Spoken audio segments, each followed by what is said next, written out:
Revolução Industrial se deu no final do século XIX e no começo do século XX.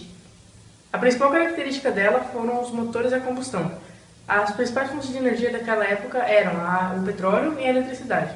Ela se deu em países como Estados Unidos, Inglaterra, Japão, Rússia, Alemanha, França e Itália.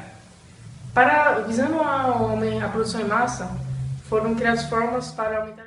A Revolução Industrial teve como uma de suas consequências a profunda transformação na forma de organização econômica e social nos locais onde ela ocorreu, sendo que no século XX essa transformação ocorreu quase todo o planeta.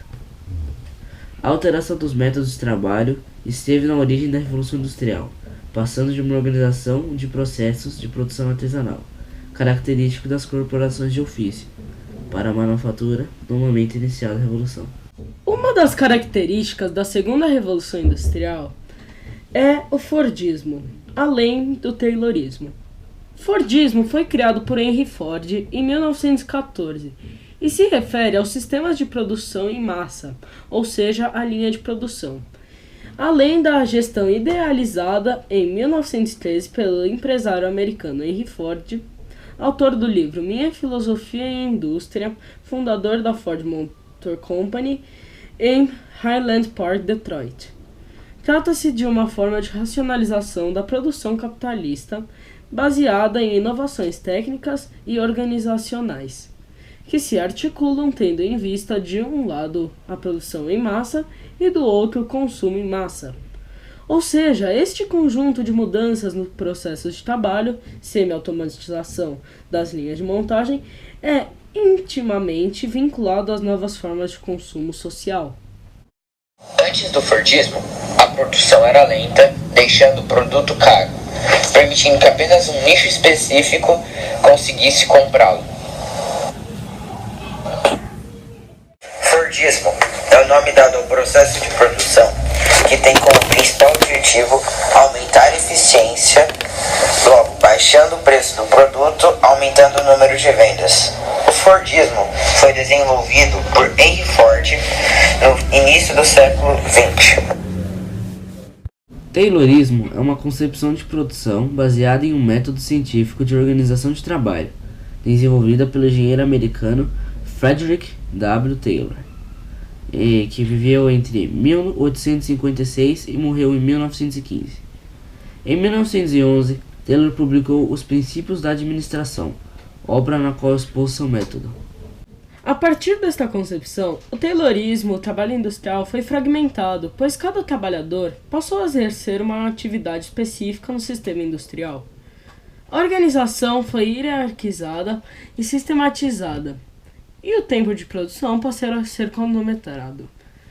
Algumas características do Taylorismo são a racionalização da produção, a economia de mão de obra, o aumento da produtividade no trabalho, os cortes de gastos desnecessários de energia e de comportamentos supérfluos por parte do trabalhador, acabar com qualquer desperdício de tempo também.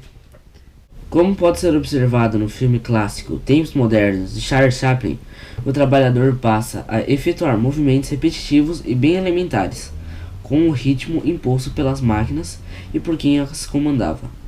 Seus supervisores diretos cronometravam seus movimentos e observavam quais os trabalhadores otimizavam o próprio tempo, e portanto a produção.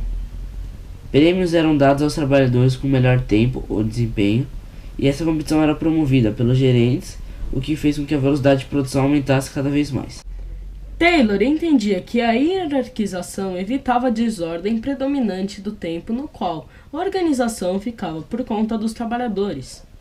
Taylor separou então desta forma o trabalho manual do trabalho intelectual, dividindo os funcionários entre aqueles que eram pagos para pensar de modo complexo, ou seja, planejar, e aqueles que eram pagos, e por sinal mal pagos, para executar.